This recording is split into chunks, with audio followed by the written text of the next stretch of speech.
This is now the second on the topic of nature-based solutions. It's my privilege to be moderating all of these webinars together with Simon Maxwell from the UK. He and I will be doing this as a relay race in terms of moderating the session.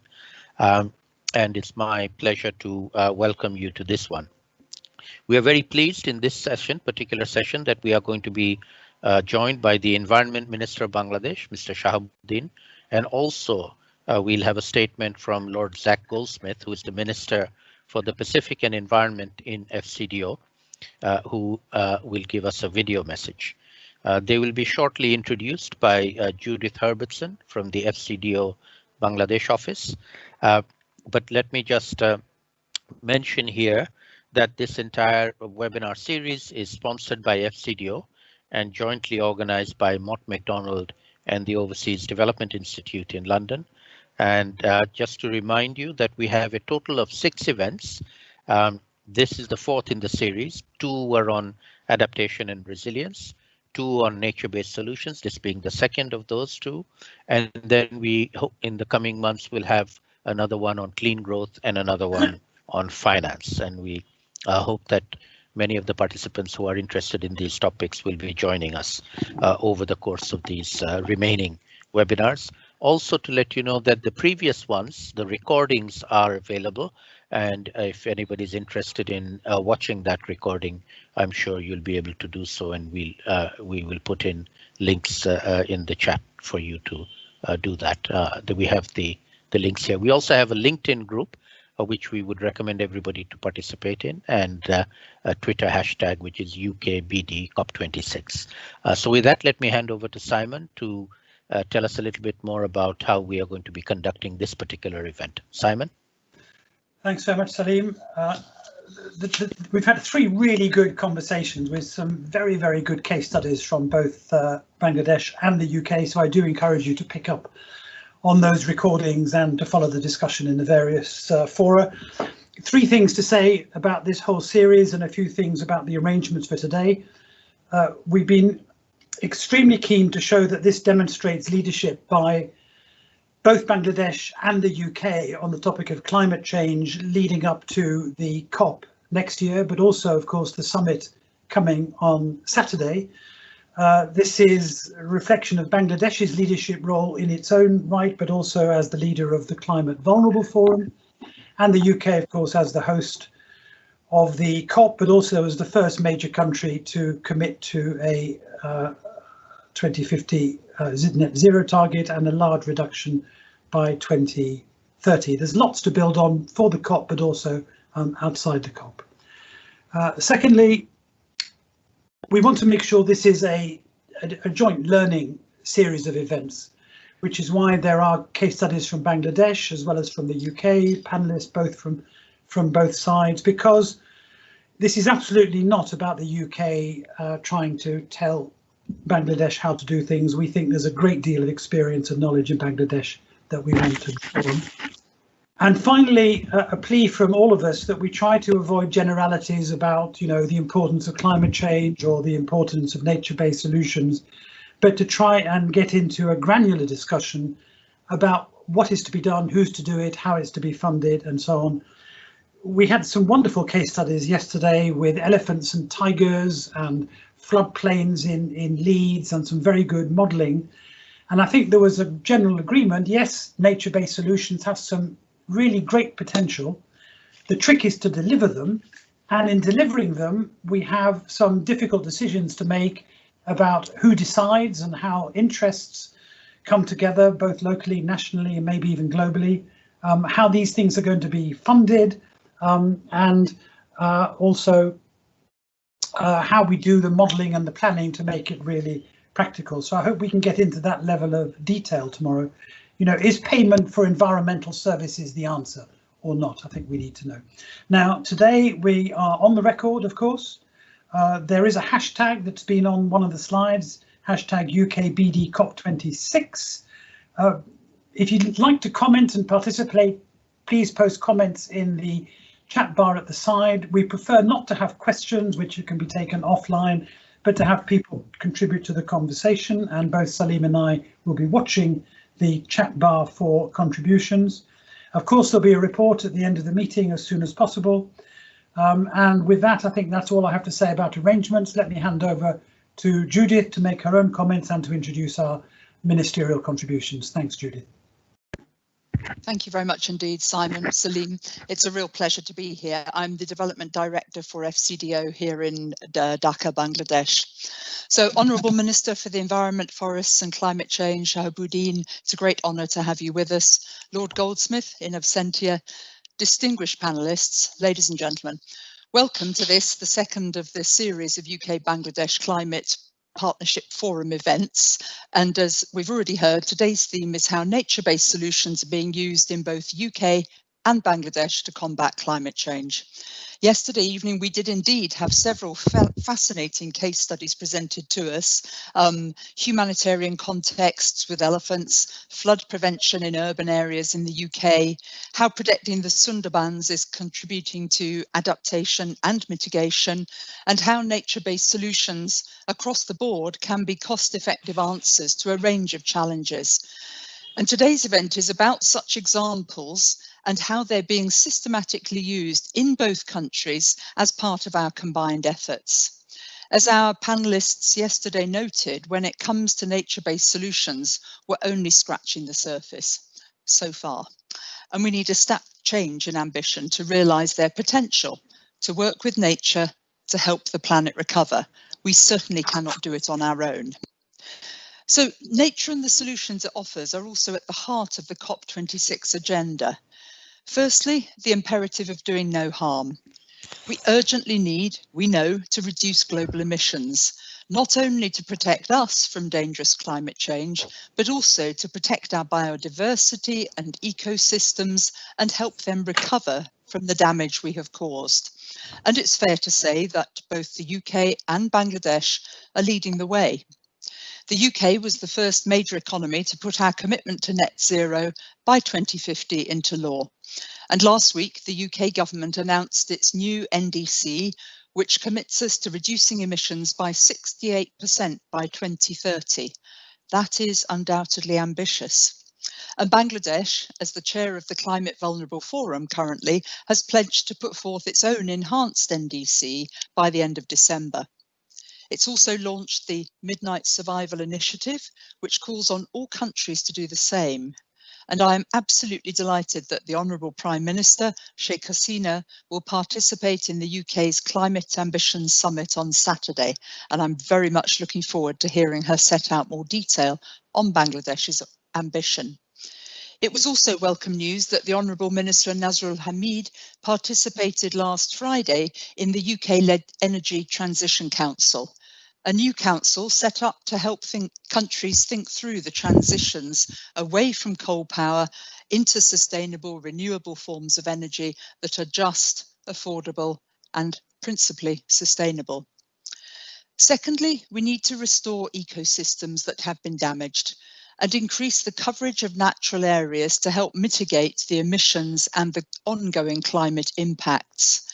In his 10-point plan for a green industrial revolution, the British Prime Minister, Boris Johnson, last week set out a stretching target for new protected areas, namely that this will take the total to 30% of UK land under this protection by 2030.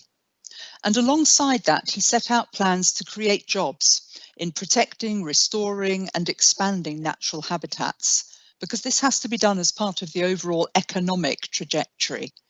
And in Bangladesh, the government is taking steps to protect the Sundarbans, the world's largest mangrove forest, not that all of it is in Bangladesh. And it's also declared Tangwa Hawar as a wetland of international importance.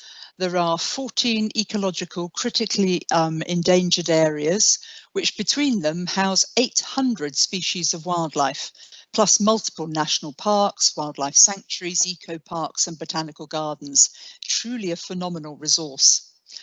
And thirdly, we must integrate nature-based solutions such as tree planting and wetland restoration with engineered interventions such as embankments, levees, irrigation infrastructure, So the balance between the two, the natural and the constructed, to address the risks.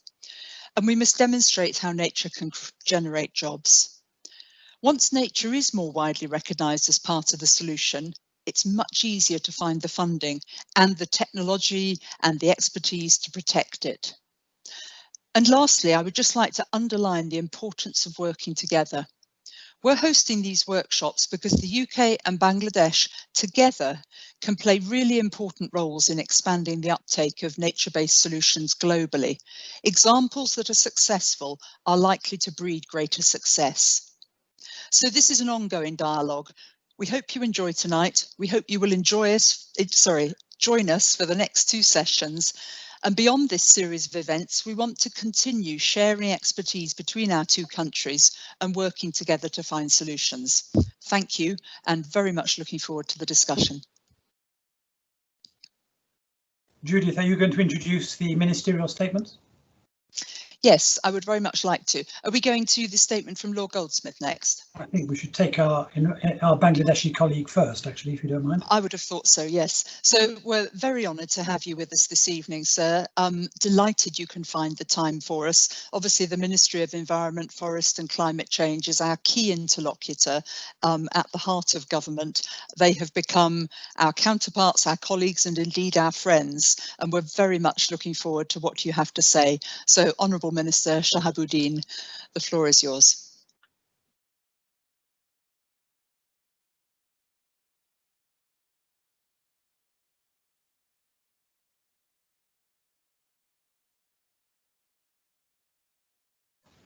Minister, are you there? Can you hear us?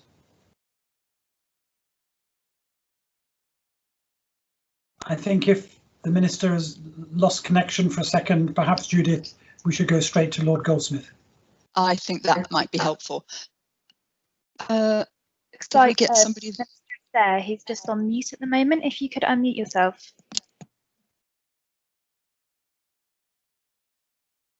Minister, you'll need to unmute yourself. The button's just at the top right of the screen.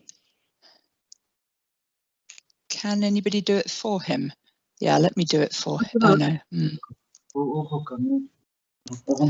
Go ahead, sir. Commissioner of UK in Bangladesh, honourable panelists, distinguished colleagues, other guests from different international organizations, other prominent members of civil society, excellencies, ladies and gentlemen, assalamu alaikum, and a very good morning to all.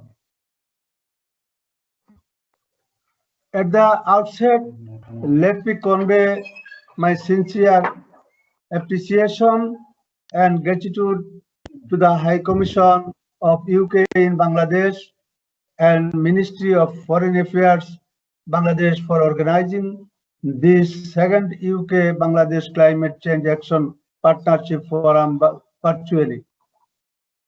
This event bears a special significance for all of us tackling climate change ahead of COP26.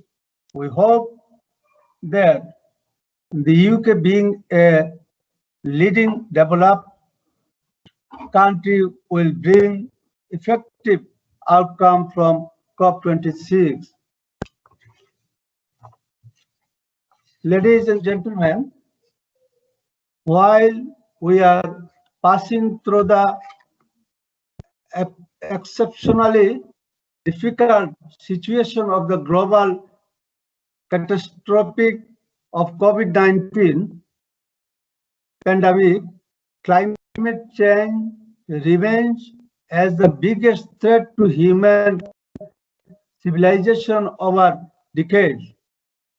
As governments start to reactivate their economy after the COVID-19 lockdown, we have to make sure that national recovery packages significantly support climate-friendly investment.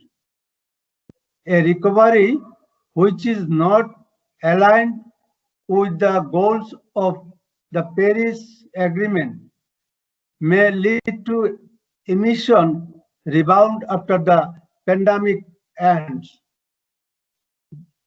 Distinguished guests, Bangladesh submitted its INDC to UNFCCC before the Paris Agreement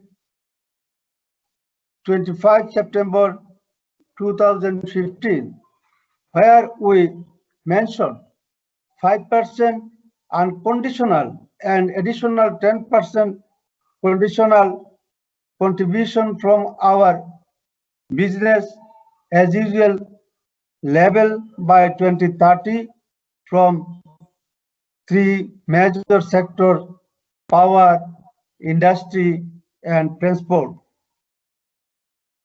Bangladesh is committed to submit updated and enhanced NDC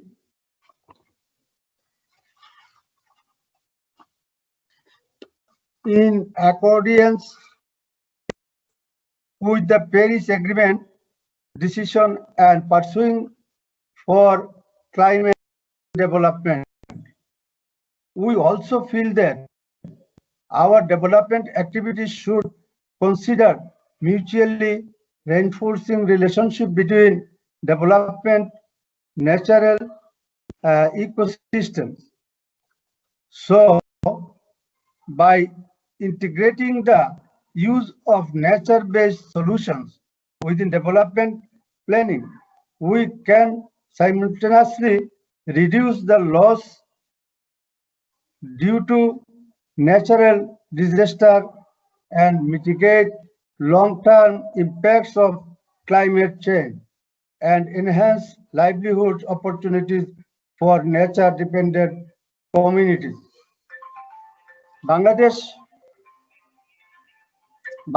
is one of the most vulnerable countries in the world to the adverse impacts of climate change, which poses a significant risk to the socio-economic development of the country. However, Bangladesh government is working relentlessly to overcome our vulnerabilities and enhance our resilience. Over the last decade, the government of Bangladesh allocated over $2 billion annually from its own resources for the implementation of climate change sensitive projects and programs. Tackling the urgent needs of climate change impacts, government prepared Bangladesh Climate Change and Strategy and Action Plan BCC SAP 2009 with the support of DFID, and now it is under revision and update to be more focused and action oriented. Currently, we are in a process of National Adaptation Plan formulation. It is expected that on completion of NAP, our adaptation ambition will be enhanced significantly.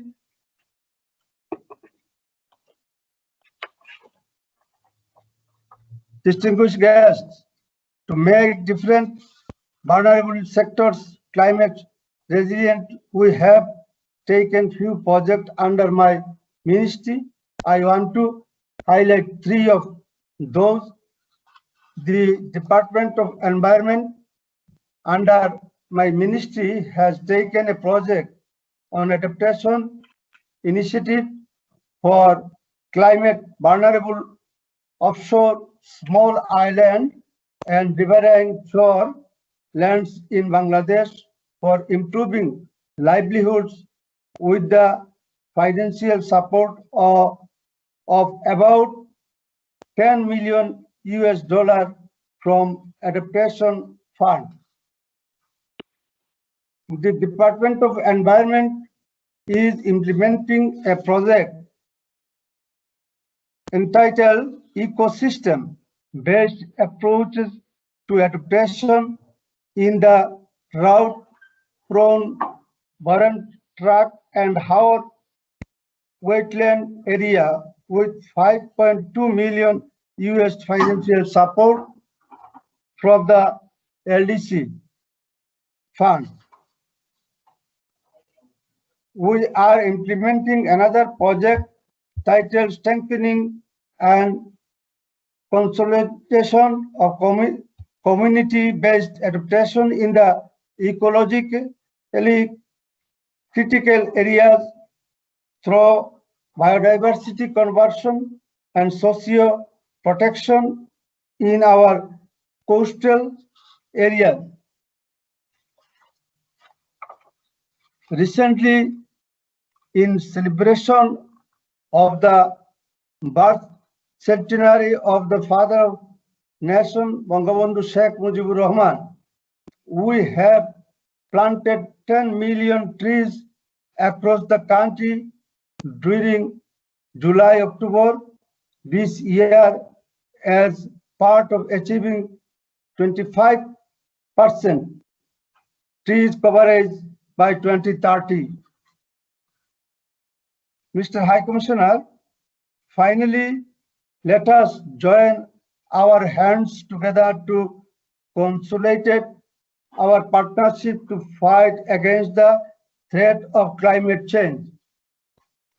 We have much work ahead of COP26, and this is the best time to identify areas of collaboration in both adaptation and mitigation, and then chalk out future plans to implement nature-based projects to combating climate change effectively.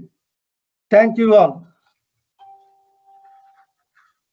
Thank you very much indeed, sir, for your inspiring words. I love the thought of all those trees being planted. That was wonderful. And if I may, I'll move swiftly on to the recorded message that we're going to have from Lord Goldsmith, who is the UK Minister for Pacific and the Environment, and a real fount of all knowledge, really, for nature-based solutions, extremely passionate about the environment, ecosystems, biodiversity, and he's very sorry that he's not able to be with us here in person, but he did record this specially for us. So if somebody could play that for us, that would be great.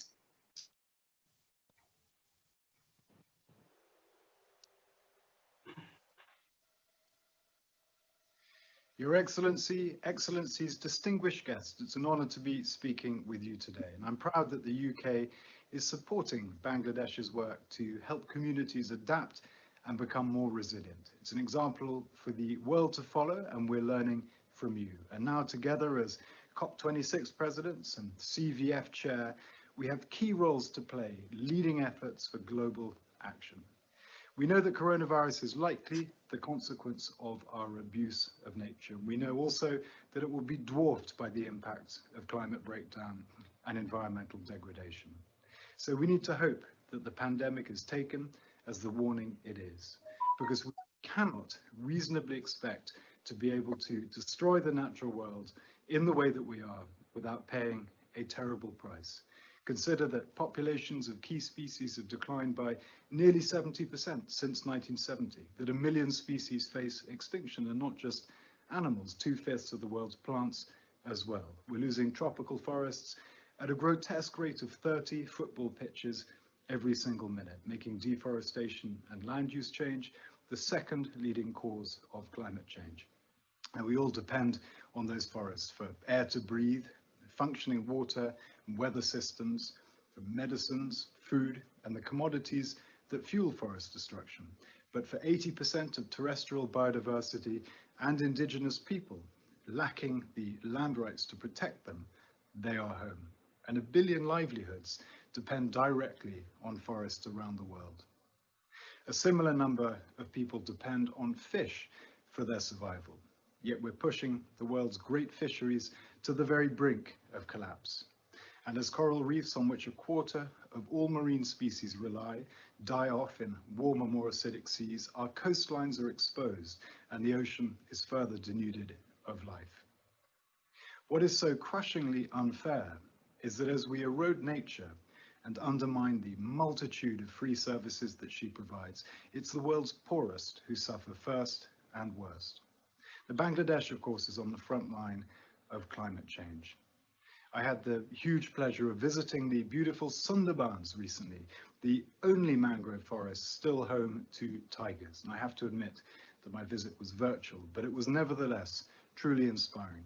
Communities on the Delta's wetlands have thrived for generations, but now their lives and livelihoods are threatened as fields and freshwater are devastated by more frequent, intense and unpredictable droughts, floods, cyclones and storm surges.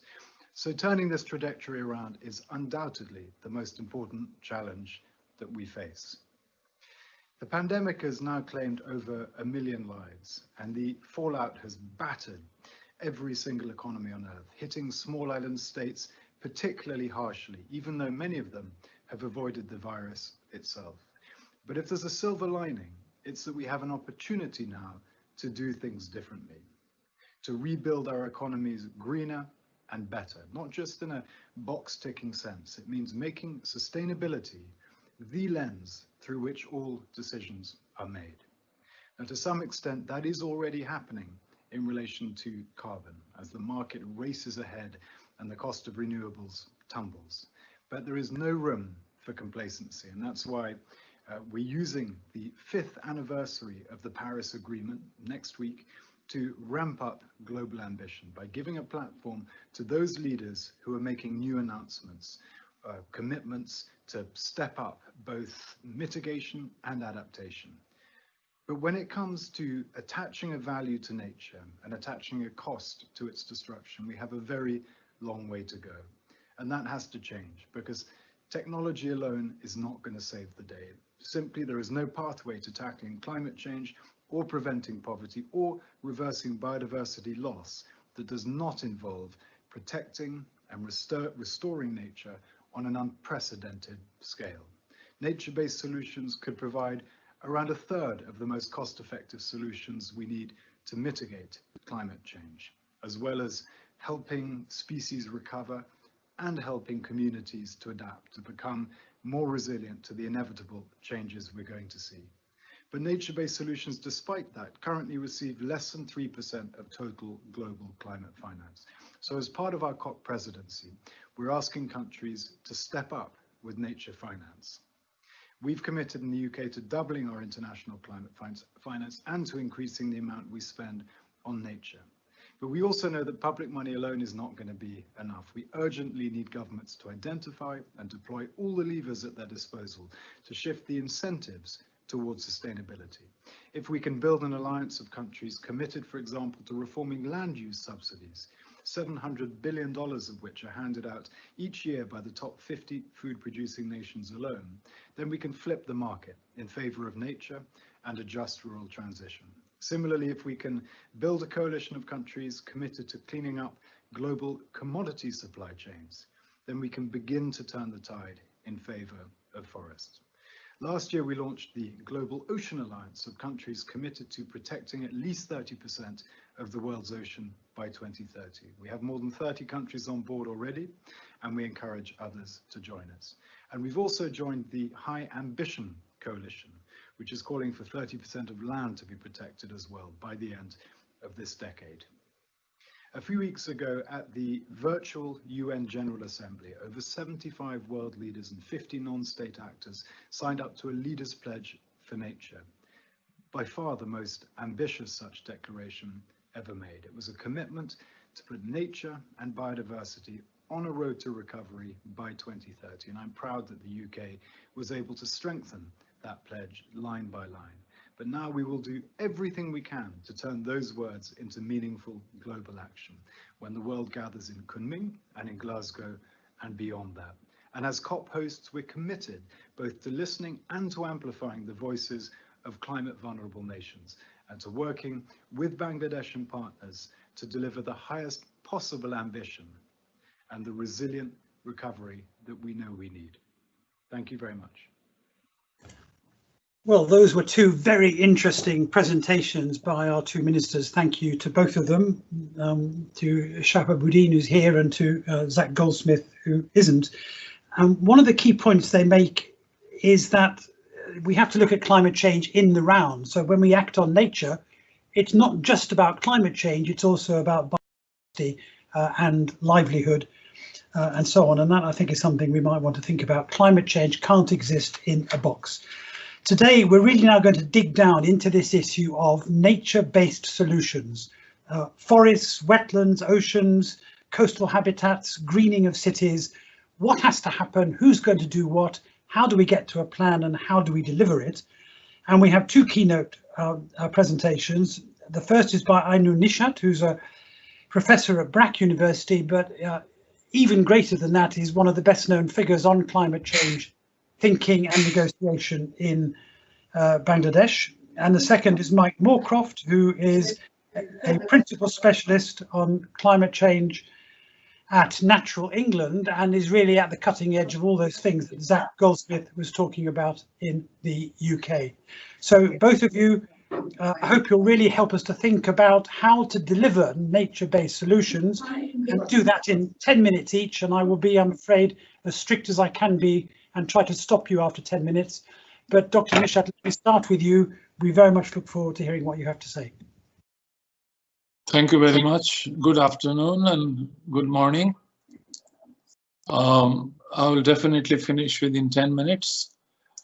Actually, the way I had organized my slides, it has been edited very correctly. But I wanted to do one thing, which is, while we want to depend on nature, is nature a stable factor? Climate change is attacking not only human being, not only the societies, not only natural disasters, but also ecosystem. So that was the point I was first going to make. My first point is climate change is real and it is not going to go away. What we are trying to do is keep the temperature rise within 2 degrees Celsius as the commitment of Paris Agreement. But I am afraid the next IPCC report possibly would show it to be 3.86 or 4 degrees Celsius. Beyond 2 degrees, we do not know what is going to happen. Having said that, the main worry of the whole world is food security. If you look into 1992, the objectives, there are 3 objectives. Could I have the previous slide, please? So the next one, yeah. In 1992, we made 3 promises: that we will control the anthropogenic interference with nature so that ecosystems are able to adapt, food production is not threatened, and process of sustainable development is not impacted. Then we had Kyoto Protocol, where we had lots of relationship with nature and ecosystem. But finally, the Paris Agreement, I like it because it has set only one goal, which is food security for the world. Now, next, please. When I talk about food, excepting salt and water, everything we eat or consume is either a floral product or a faunal product. So this is how the whole world is going to see. It's going to change very quickly. The 5 dots you have, the lower red one, which is already happening, which is 1 degree, and the top red, if we do not behave properly, it could be 6 degree. The lower green one, yellow one is the target that we should have it controlled within 2 degree and then lower it to 1.5. But most likely it is going to exceed 3.5 or 3.8, which means we are in uncertain days when what is going to happen. Next, please. And if we look into the various climatic hazards, untimely rainfall, Few days back, we had 450 millimeters of rainfall in a township. I cannot think what would happen if there is 453 millimeters of rainfall in Dhaka. I cannot think what that amount of rainfall would create in London. Maybe half of London would be underwater.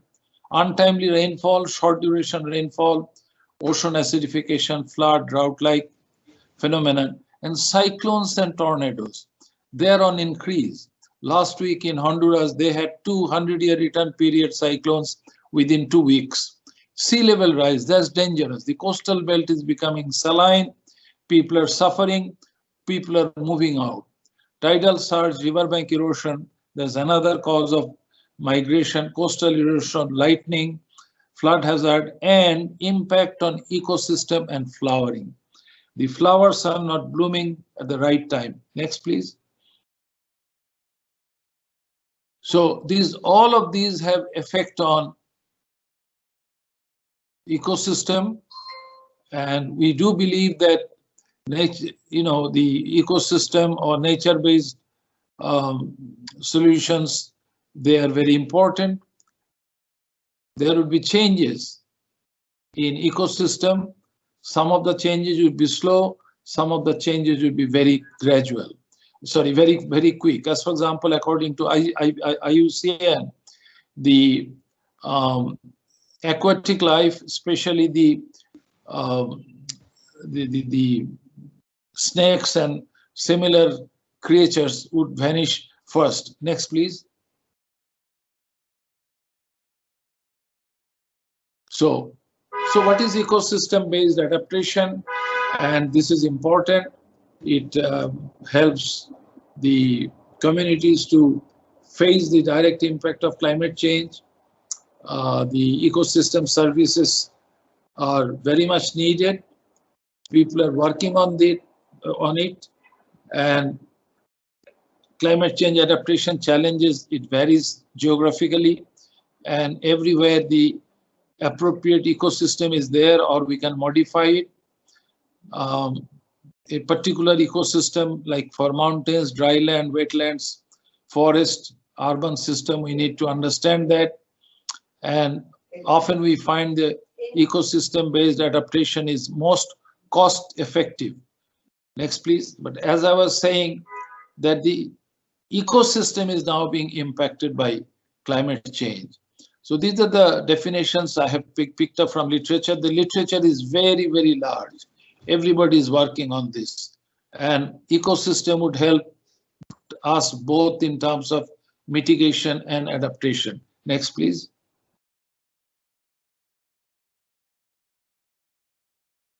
Now, here is an example. This is a flower that blooms on 15th June almost every year. It used to do 10 years back, 20 years back, 30 years back, 40 years back. All our poets are fond of this particular tree and about this flower. It bloomed in November. Unless I could produce a photograph, nobody would believe me. Next one, please.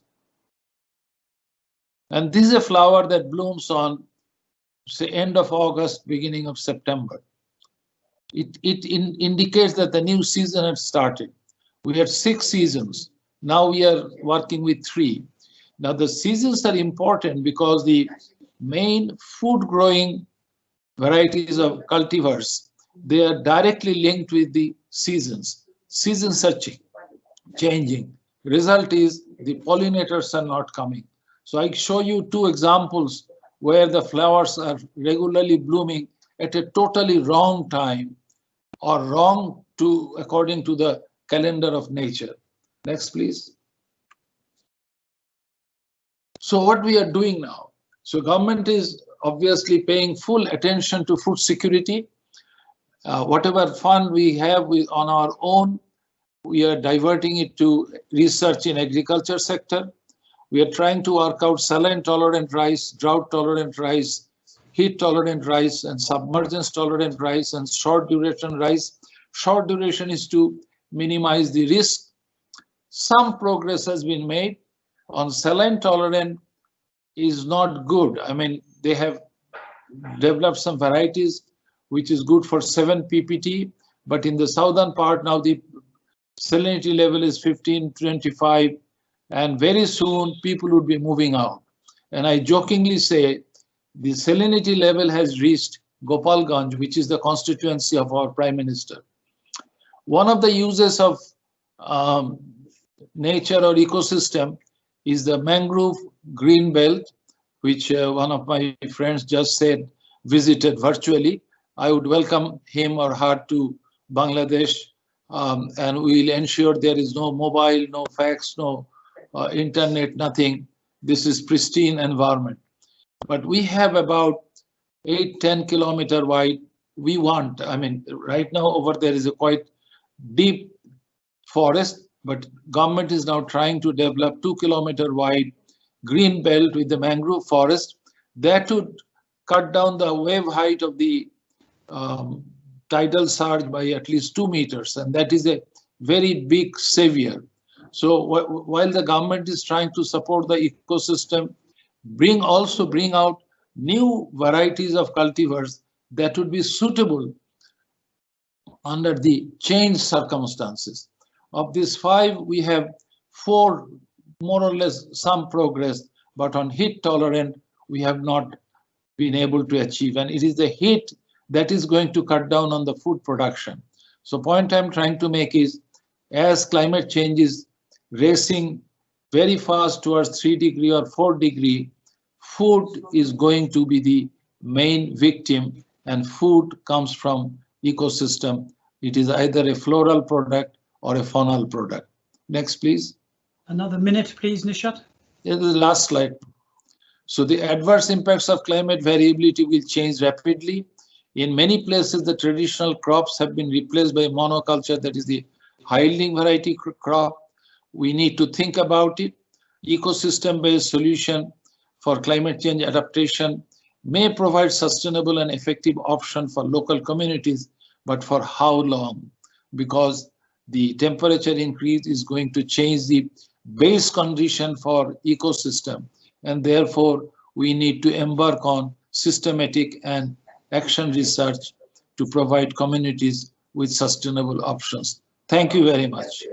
Brilliant, thank you. I love the photographs of the flowers, because that really drives home a key message you're making, which is about the speed and intensity of change, and your emphasis on heat.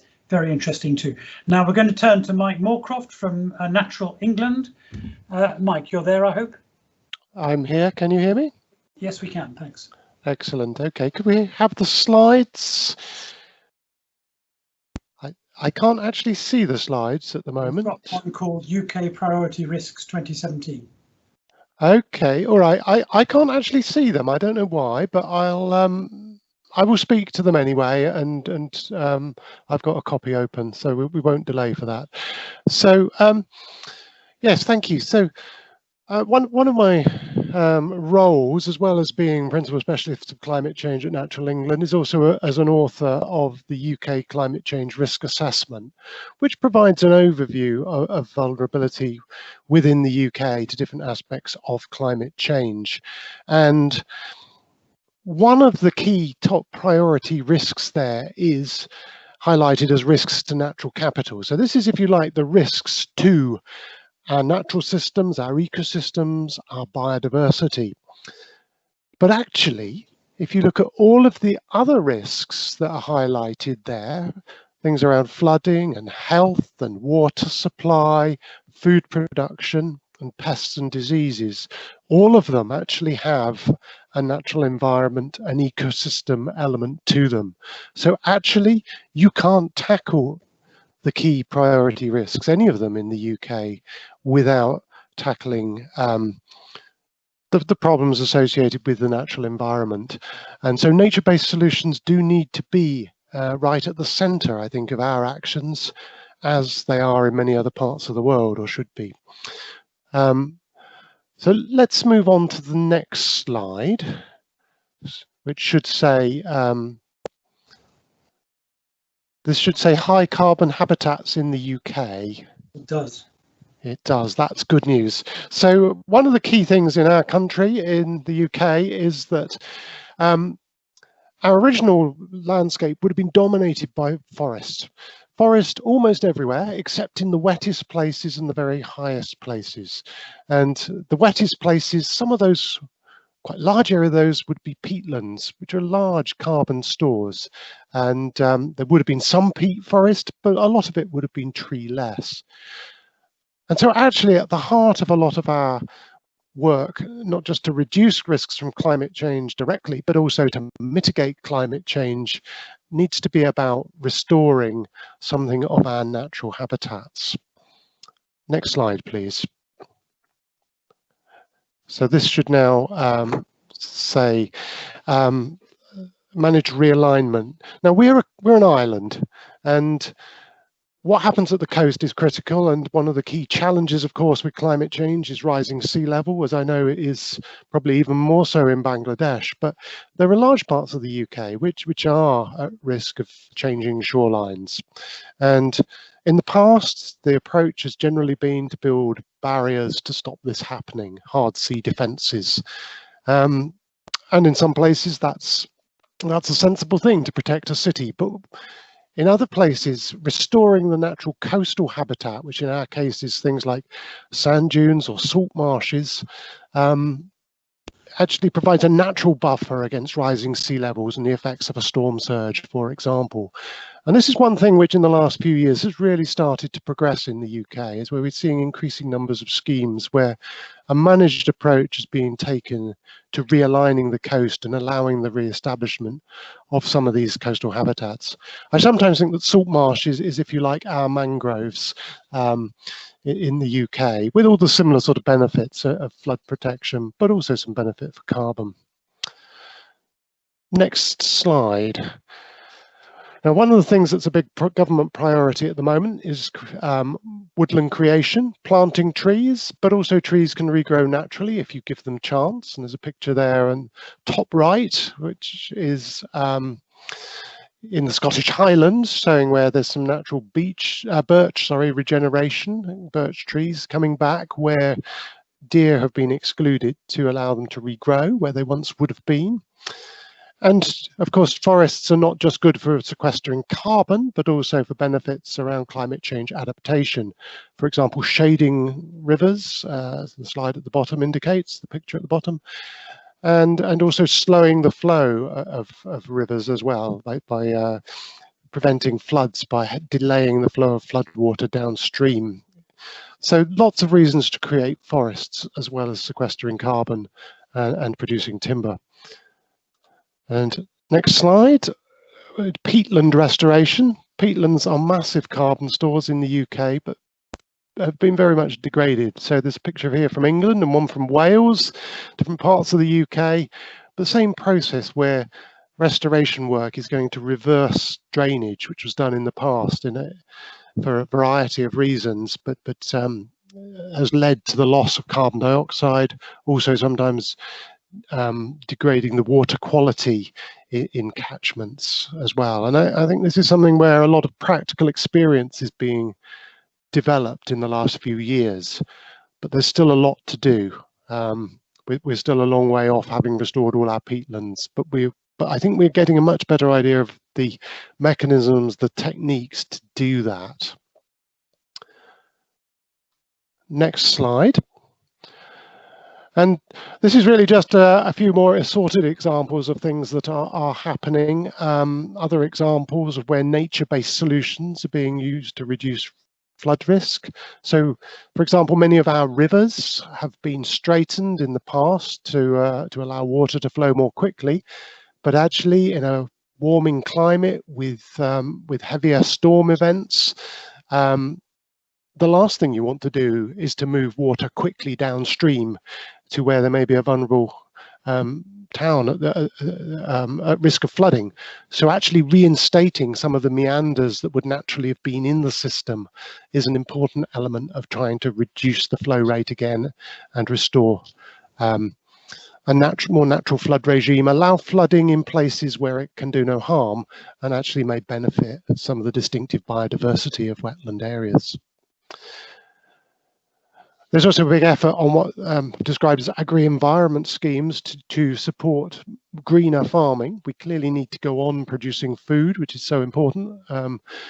And also in a country like the UK, where actually we import something like 30% of our food, we really don't want that to increase. So we need to be able to maintain food production, but in more nature-friendly, more climate-friendly ways, and support for better soil management and creating things like habitat buffers to watercourses, supporting trees within the farmed environment is an important element too. And then finally, down at the bottom, I think in the past we've often tended to think of nature being in the countryside, but actually greening our cities and creating green infrastructure, green space within cities that's good for nature and for people. Like here, this is the Olympic Park from 2012, and alongside the development of sports facilities and some inner city regeneration, there was also creating green spaces that regenerated some quite degraded land, provided places for natural flood storage, and also, as you can see, created a place where people would like to be. It's something I think we've got a lot more work to do on, but offers a lot of potential. And then on to the final slide, which says community involvement and partnership. And this is where I was on Saturday morning, and I wasn't working. This is my local community in southern England, getting out planting trees. And these are all people who've just volunteered to come and plant trees. And I think it's so important for nature-based solutions to really learn how we work with our communities. It can't be something driven just by government or by experts, but actually needs the buy-in of the whole community. And I think, you know, you look around the world, lessons from nature-based solutions and actually ensuring that community engagement is so important.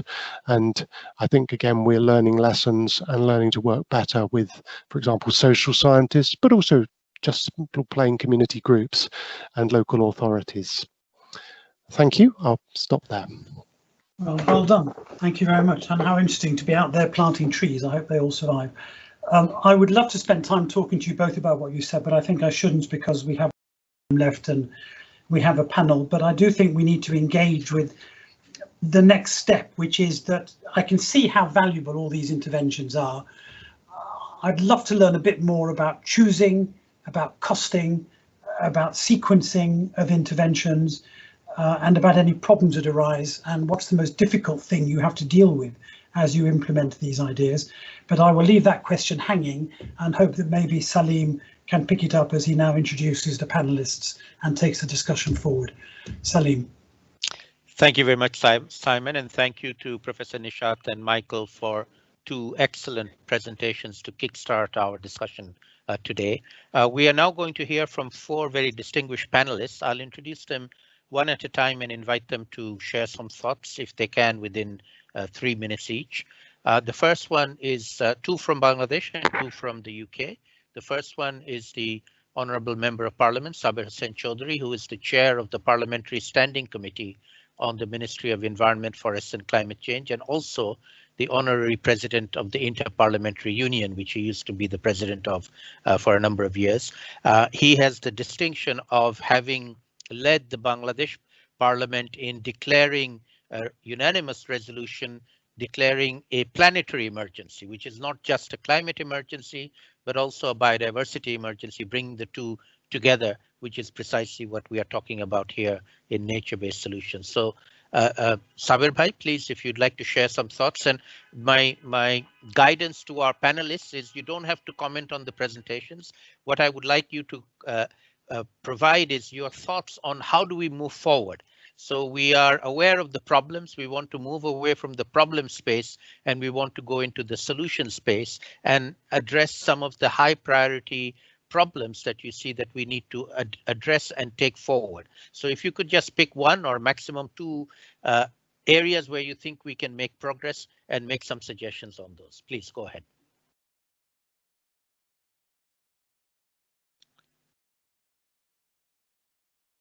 Sabir Bhai, are you with us?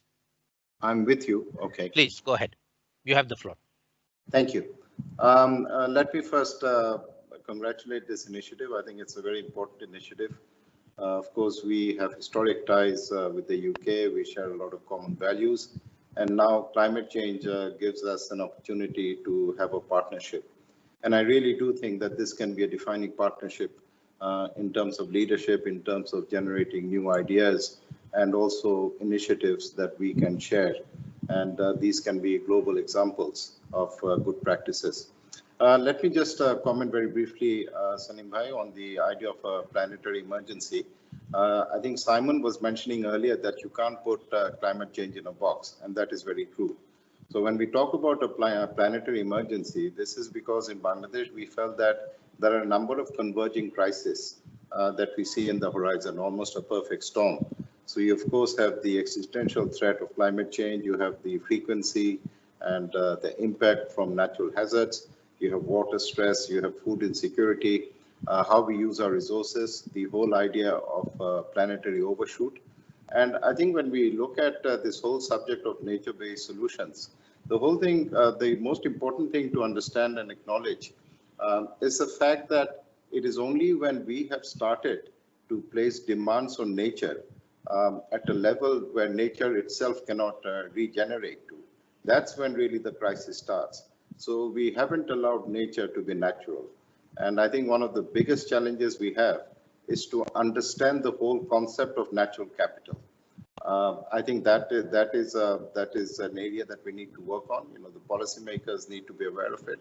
And when you talk about natural capital, you also have to have a baseline. You know, how much are the rivers, the ocean, the Bay of Bengal, the forests, the biodiversity. You know, we have one of the biodiversity hotspots of Asia in the Chittagong Hill Tracts. So what is the value of that? I think what you can't value, you can't manage, you can't use it, you can't leverage it. So I think that is also a very, very important challenge.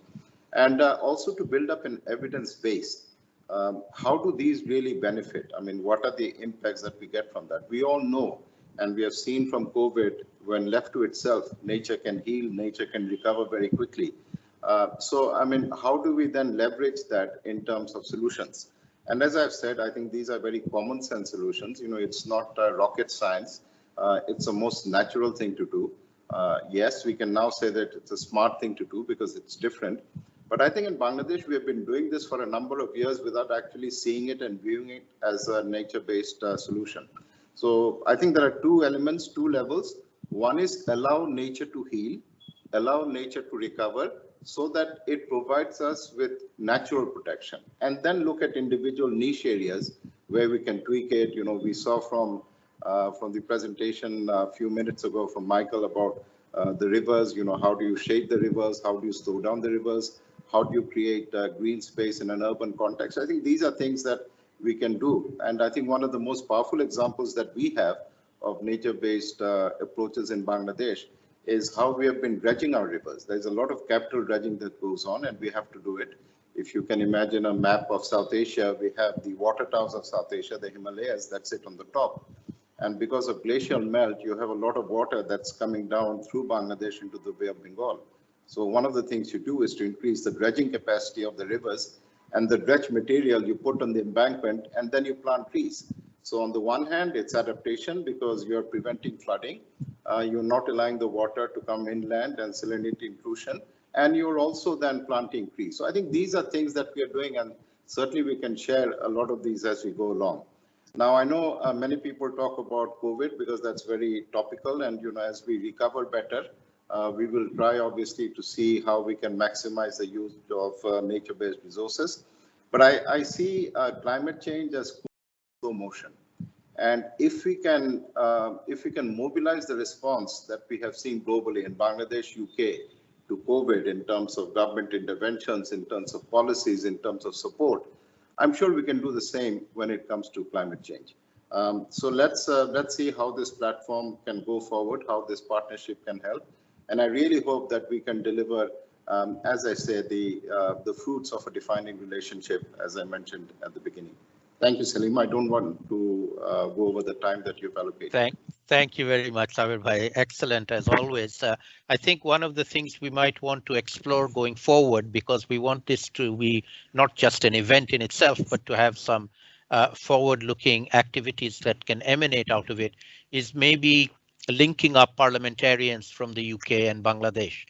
You had Honourable Zach Goldsmith from the House of Lords with us a few minutes ago. So perhaps we can look at possibilities of the parliamentarians of the two countries linking up with each other.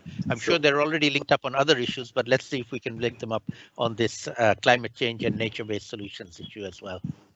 So let me now invite our second panelist, who is also from Bangladesh. I hope she's with us. It's Rizwana Hassan, who is an advocate in the Supreme Court of Bangladesh and a leader of the Bangladesh Environmental Lawyers Association. And she is a major legal defender of nature in Bangladesh and has taken various people to court in order to defend nature. We heard a little bit from the minister about the ecologically critical areas of Bangladesh, which unfortunately we have a legal protection on in the law, but in practice we are not able to protect them. And so we need to be able to implement our laws better than we have done in the past.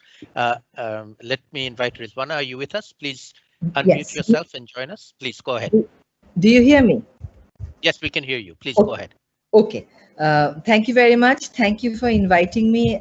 Apologies, I don't have a very nice voice. I've got a broken voice. I've just saved some of it so that I can speak. Okay, thank you. Well, I agree with all that has been said from the perspectives of Bangladesh. So I thank all the previous speakers. I think I'll emphasize on few issues. One is the way I see development happening here in Bangladesh. I find it very destructive and very exploitative and very capitalistic. So my first call would be to actually think about having a shift in the development paradigm. And when I say that because I see that the so-called development is actually taking away from us some of our natural legacy. For example, our rivers are being destroyed, our hills are being razed, our forests are being depleted. So my first call would be to actually avoid development that is very damaging to the natural ecosystem on which lives and livelihoods of millions of Bangladeshis depend, and to treat these natural resources and as public resources and not to take them as capital for few business houses, and not to allow them to be exploited and exhausted to a degree that you won't be able to bring them back. So having said that, I would also call for restoration of some of the degraded ecosystems that we have here in Bangladesh. My second call would be to really go for a system change. I know that we all talk about climate change when we, come before panels like this, but to what extent are these thinkings reflected in the institutional mechanism of the country? That remains a major concern. I think there is need for capacity building in the public agencies so that they can appreciate the magnitude and the complexities of climate change and how that's going to further affect the natural resource bases and natural resource management of the country. For a country like Bangladesh, nature-based solution is the solution, because we don't have enough money in our hand to come up with huge dikes and go for, engineering solution for all of our problems. So nature remains, the best solution provider for us. My fourth call will be to really learn from the communities. It's not about things that you learn from books. There are people out there who are faced with increased floods, increased cyclones, and they are dealing with it. Sometimes they're getting support from the government. In most times, they're not getting support. And when they're getting support, it's not adequate, it's not continuous, but still they are going on. The term resilience that we talk about. So I think it's very important that whenever we define adaptation and talk about nature-based solution, we go to the people who actually depend on nature, and work with nature for solving their problems. We have talked about rivers, forest and soil a bit.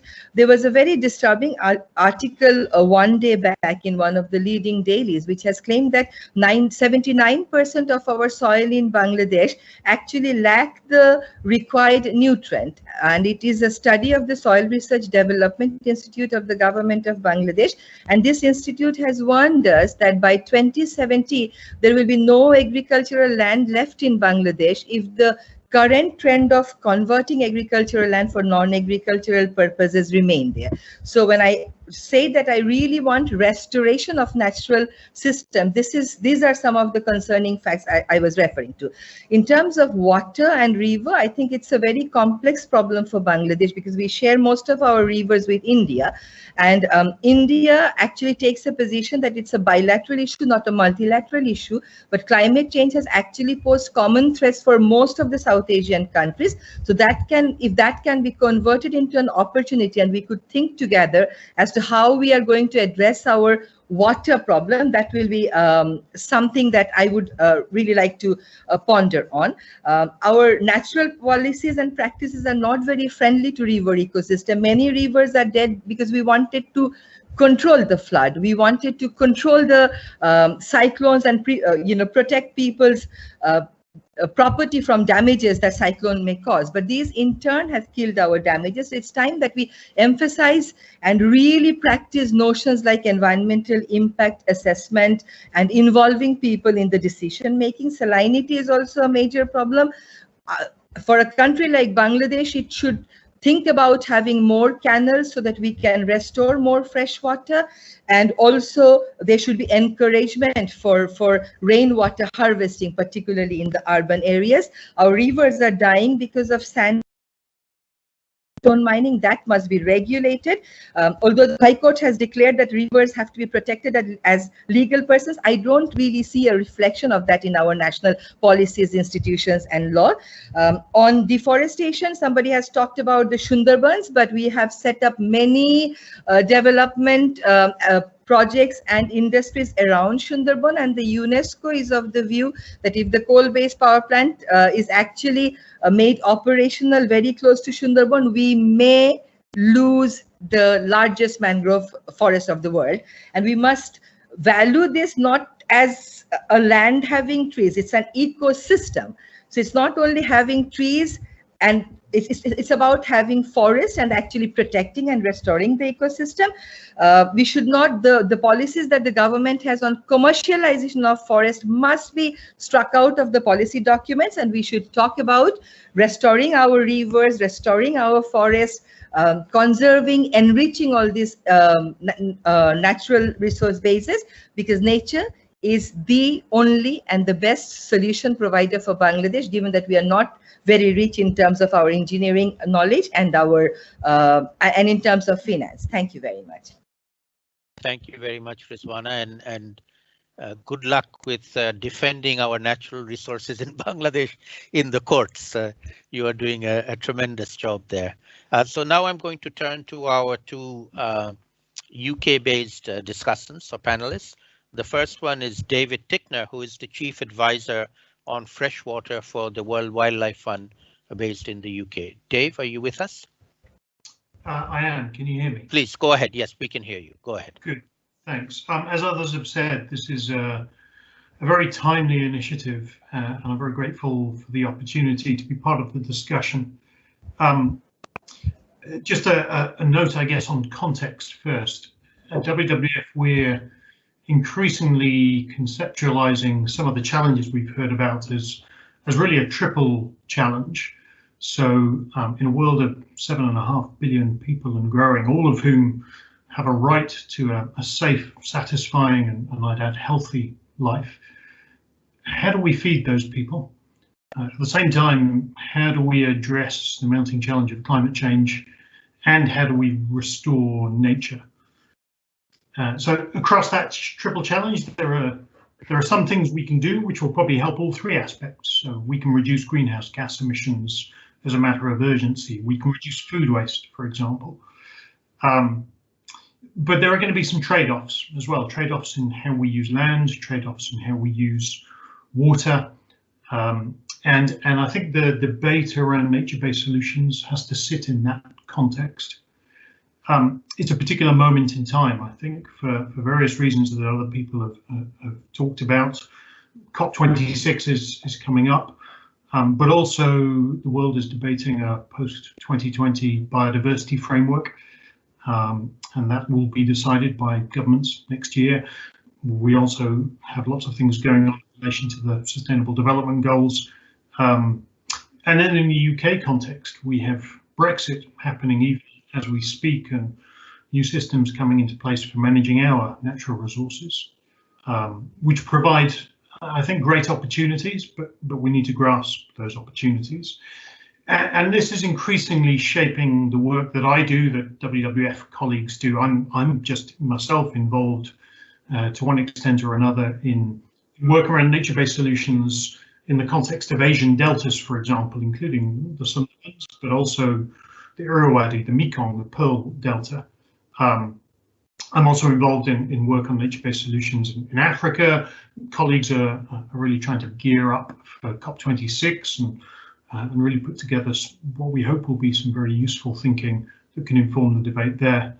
And we're doing work with the Chinese government and others. So increasingly we're seeing this debate becoming mainstream. It's an important moment. For me, the big question now is, how do we scale up nature-based solutions in as effective a way as possible, given that context, given the fact that there are inevitably trade-offs in how we use land and water. And I guess I would point to sort of 5 elements to that. First is, I think we need to borrow from the engineering community, who I think over decades have become very good at assembling pipelines of fundable, bankable, if you like, projects, infrastructure projects. And I think we need to develop approaches for doing something similar with nature-based solution projects, green infrastructure projects, if you like. They need to be assembled in such a way, and this is the second thing, that they're fundable, that they will actually provide a return on investment, yes, in social and environmental terms, but also financially for investors, including the private sector, I would add, who have far more money to invest in this kind of thing, at least notionally, than governments do. I think it's really important as well, the third thing, that we engage supply chains in all of this, and I point in particular to food supply chains. There's been a lot of discussion today, but also yesterday when we heard about the case studies, a lot of discussion about engaging landowners and farmers, and that's quite right. But in many parts of the world, in many contexts, including in the UK, somebody buys that food that the farmers grow, and it's usually the private sector. So how do we engage the private sector as a stakeholder in this? How do we ensure that even as we're assembling pipelines of nature-based solution projects, supply chains aren't driving in the opposite direction? They're not driving the destruction of nature, but rather they're enabling nature-based solutions. I think that's really important if we're to have a properly systemic approach to nature-based solutions as part of this triple challenge. Fourth thing is around governance, and other people have talked about this, in particular with regard to engaging local communities and local stakeholders. That's massively important. I won't dwell on it further here, except to say that I think the governance needs to happen at multiple scales, not just the local scale, but also landscape scales or river basin scales or seascape scales, and of course sort of national and sometimes transboundary scales as well. And then the last thing, the fifth thing, is the role of science in all of this. And I think science has a really important role, and we heard about some of this with some of the case studies yesterday, in terms of informing decisions about some of these trade-offs. So whether that's through cost-benefit analysis or trade-off analysis, strategic environmental assessment, systematic conservation planning, decision support tools, science can offer an awful lot on that. But science also, I think, can help us understand whether or not nature-based solutions are actually making the difference that they were designed to do. And that's partly about improving the environment. It's partly about sequestering carbon and restoring nature, restoring biodiversity. But importantly, and bringing this right back to the start, if nature-based solutions are there to help solve certain societal problems, flooding, climate change, water shortages, whatever it may be, science needs to help us monitor and evaluate the extent to which nature-based solutions are actually making a difference to those problems. That's where I've got to in my thinking in all of this. I'd be very interested to see how the conversation goes. Thank you.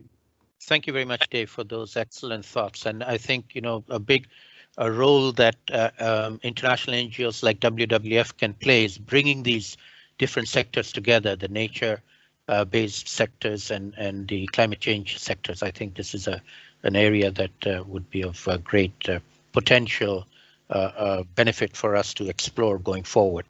I'm now going to invite our fourth and last panelist to share some thoughts, and then hopefully we might have some time to take one or two of the questions. But those of you who are putting questions in the chat box, I see that there is a good give and take going on between people, so that's fine. If questions can be answered in the session, we'll try that. If not, we will write back to you to answer your questions, so don't feel that you will be neglected. So please do feel free to put the questions in, even if we aren't able to answer them. So now it's my pleasure to invite our fourth and last discussant or panelist for this particular session. Is Professor Alistair Driver, who is the Director of Rewilding Britain. Alistair, please go ahead. You have the floor. Thank you very much, Chairman. Well, good afternoon, everybody. My role with Rewilding Britain involves both influencing policy at the highest level possible. So I'm dealing with Number 10 and Westminster, including Lord Goldsmith, who's been very supportive. And also I work with landowners on the ground, mainly landowners at large scale, public organisations and private, in trying to influence them to rewild some or all of their land. And the policy work involves trying to get policies changed to help support that. Now, rewilding, which I would define as the large-scale restoration of ecosystems to the point where nature is allowed to take care of itself, rewilding involves restoring natural processes, and that means taking nature-based solutions on. And because most rewilding initiatives, because we've degraded so much of our land and water, do require intervention. I often describe rewilding as a marathon with a sprint start, and that intervention is in order to kickstart natural processes, and that involves nature-based solutions. So I want to focus particularly on actually the economic solutions to delivering nature-based solutions. And I've been working on this for some time because I was formerly head of conservation for the Environment Agency in this country, and that involved working particularly, for example, on flood risk management and natural flood management. So I've been working in this field for a long time, and we do have the solutions. There are economic means for delivering this, and I'm just going to quickly run through some of those. First of all, very, very importantly in this country, and I hope most of these solutions are relevant to most countries around the world, including Bangladesh. Most importantly, we are now, because we're leaving Europe, about to embrace a public money for public goods scheme of payments for landowners, farmers and other landowners. And that is a massive step forward because they will be rewarded for delivering carbon sequestration, flood risk benefits, water quality benefits, health and well-being, access, recreation, etc. Massive step forward. And at the top end of that particular scheme, landscape scale land use change is going to be one of the options. And I'm delighted to have seen in the last week or so, in the guidance that's just been published by government, this statement, because I've been working on government for some time to include rewilding as an option in this scheme. And there is now a statement in the guidance that says landscape recovery will involve bespoke agreements, that's payments to landowners, to support long-term land use change projects, including rewilding where appropriate. So that's a huge step forward, and that will enable public funding to support the restoration of natural processes. Other public funding examples include any initiatives centred around the national tree strategy, and plenty of countries have tree strategies now. So there will need to be public money to support that if we are serious about, as we are in this country, about doubling the amount of tree cover from 13% to 26%. That will need to come with public funds. And then there's the natural flood management aspect. And you heard a case study yesterday, which I'm actually directly involved in because a rewilding project I'm dealing with is delivering some of these natural flood management benefits in the River Aire catchment as part of that Leeds project. Natural flood management is another great opportunity for public funding to deliver these nature-based solutions on the ground. Then there's the private aspect, the private funding aspects, and again, several strands through the development process, the planning process that goes with enabling development and selecting where it is appropriate. We are now discussing what we call biodiversity net gain. In other words, if your development inevitably does cause some damage to natural habitats and biodiversity and impacts on climate change, then it will be a requirement on developers to add net gain by funding other works as close as possible. And those other works could be restoration of natural processes through rewilding, for example. And it would be quite feasible to use this private development money to actually add value, genuinely add value to the biodiversity and climate change mitigation capability of these peri-urban landscapes. And then there are aspects around carbon trading. I won't go on to the details, big complicated subject. We're only scratching the surface on that in this country.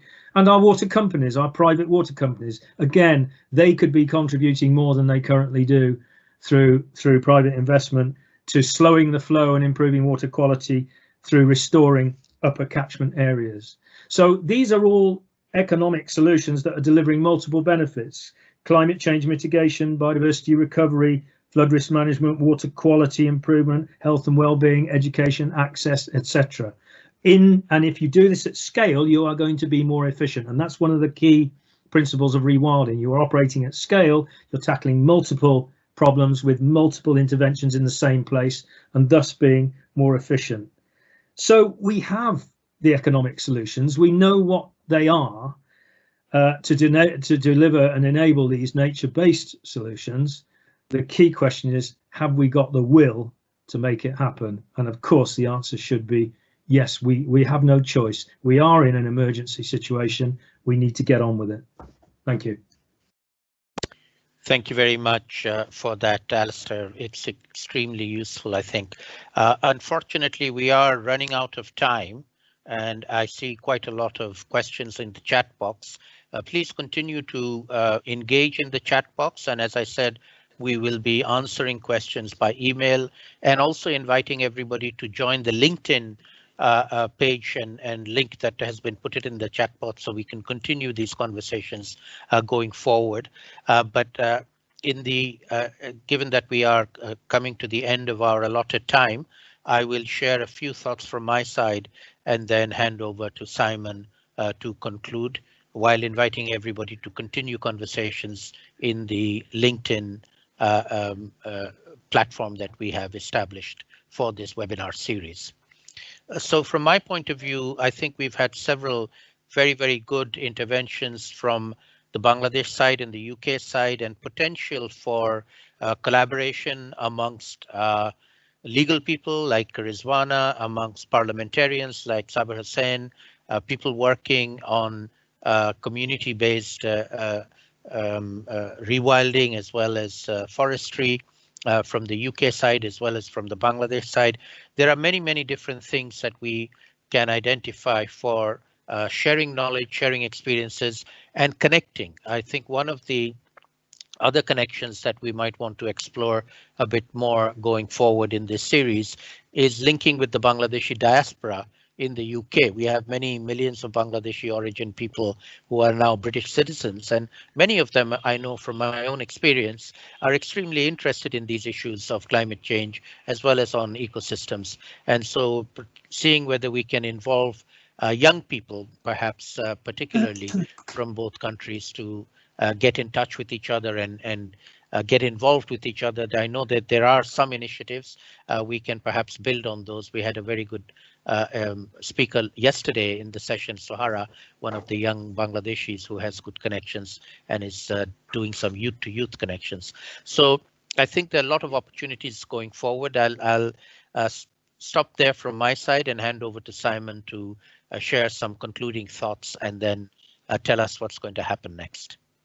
Thank you very much. 3 points to finish. The first is not to repeat the point I've made a number of times about the importance of being granular on the detail and asking the difficult questions about who, what, where, why and when.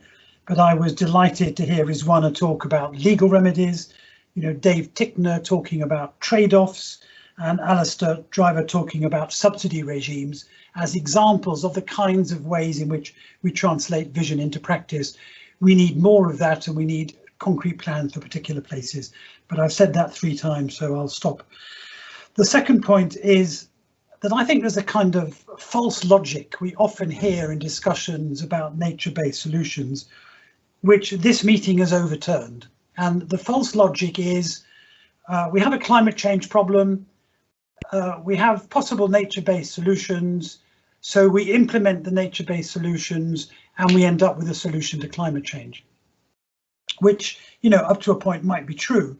But we have a much better logic, a much better way of thinking that has come out from the discussion today, which is that we need to think about natural capital in a completely different and much more holistic way as the foundation of everything we do, that we need to think about the co-benefits of action in terms of biodiversity, soil health, and so on, that we need often to do less rather than do more and help nature to recover, and that do no harm and thinking about the implication of our development model is at the heart of how we think about nature-based solutions. And that takes nature-based solutions from being something at the fringe almost right back into the centre as we think about how to achieve climate compatible development for, as somebody said, nearly 8 billion people in the world. So I think that's a step forward for me in how we present this, and I thank all the participants for helping with that. And that leads me to the final point, which is that the really good case studies we had yesterday and the passion that's been shown today and the policy leadership demonstrate the example of telling a good story about nature-based solutions and taking this to policymakers and to the public. So how do we talk to the people who are not in the room today, but who need to be convinced about a new way of thinking about nature-based solutions? And I think we have many of the building blocks that would contribute to that discussion. So again, thank you. I've enjoyed it a lot. I think it's been really useful both yesterday and today. You've all done a very good job. In a parallel universe, we will have more time for discussion, but as Salim said, I hope you will continue the debate in other fora and find new ways to collaborate between Bangladesh and the UK. We're having a break until the new year in this series. The next one will be on clean energy and will be on the 3rd of February. And I hope as many of you as possible will join us for that, and we will further be able to deepen this collaboration and conversation between Bangladesh and the UK. In the meantime, look out for our various prime ministers, our 2 prime ministers speaking at the climate summit on Saturday, which is the next big milestone in international climate ambition. And with that, thank you to the organisers. Thank you all very much, the speakers and panelists. Thank you for your contribution in the chat box, everybody, and I hope to see you all again in February. Thank you all very much.